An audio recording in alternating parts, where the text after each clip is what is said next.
Madame Blavatsky discusses the nature of prayer.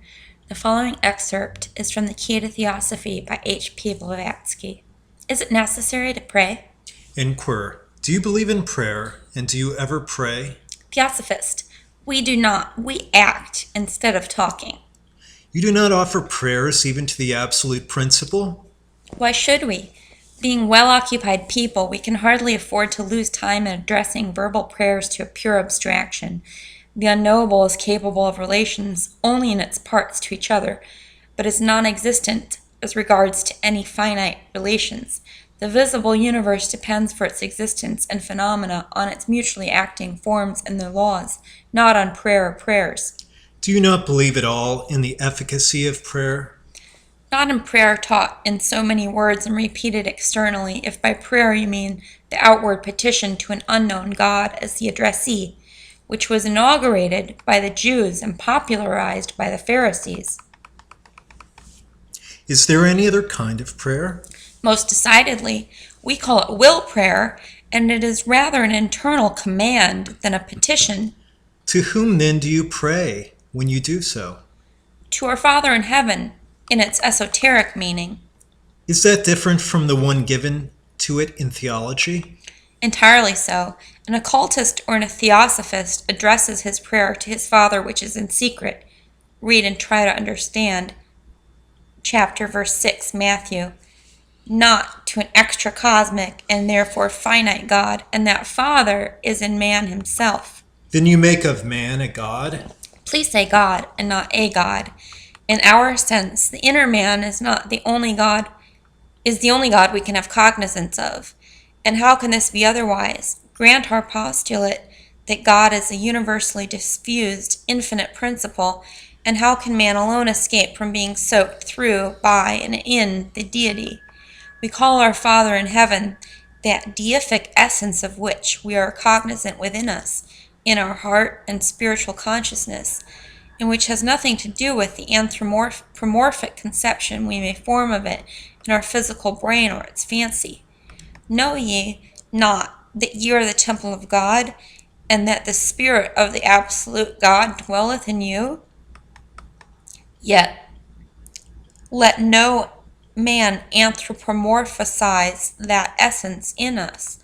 Let no theosophist, if he would hold to divine, not human truth, say that this God in secret listens to or is distinct from either finite man or the infinite essence, for all are one. Nor, as just remarked, that a prayer is a petition. It is a mystery rather, an occult process by which finite and conditioned thoughts and desires, unable to be assimilated by the absolute Spirit, which is unconditioned, are translated into spiritual wills and the will, such process being called spiritual transmutation. The intensity of our ardent aspirations changes prayer into the philosopher's stone, or that which transmutes lead into pure gold. The only homogeneous essence our will prayer becomes the active or creative force, producing effects according to our desire. Do you mean to say that prayer is an occult process, bringing about physical results? I do. Willpower becomes a living power. But woe unto those occultists and theosophists who, instead of crushing out the desires of the lower personal ego or physical man, and saying, addressing their higher spiritual ego immersed in Atma Buddhic light, thy will be done, not mine, etc., send up waves of willpower for selfish or unholy purposes, for this is black magic, abomination, and spiritual sorcery. Unfortunately, all this is the favorite occupation of our Christian statesmen and generals, especially when the latter are sending two armies to murder each other. Both indulge before action in a bit of such sorcery by offering retrospectively prayers to the same God of hosts, each entreating his help to cut its enemies' throats. David prayed to the Lord of hosts to help him smite the Philistines and slay the Syrians and the Moabites, and the Lord preserved David whithersoever he went, in that we only follow what we find in the Bible. Of course you do. But since you delight in calling yourselves Christians, not Israelites or Jews as far as we know, why do you not rather follow that which Christ says?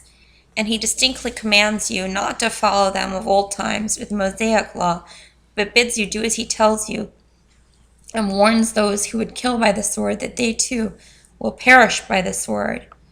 Christ has given you one prayer of which you have made a lip prayer and a boast, and which none but the true occultist understands. In it you say, in your dead sense meaning, forgive us our debts, as we forgive our debtors, which you never do. Again, he told you to love your enemies and do good unto them that hate you. It is surely not the meek prophet of Nazareth who taught you to pray to your Father to slay and give you victory over your enemies.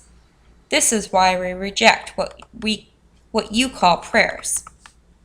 But how do you explain the universal fact that all nations and peoples have prayed to and worshipped a god or gods? Some have adored and propitiated devils and harmful spirits, but this only proves the universality of the belief in the efficacy of prayer.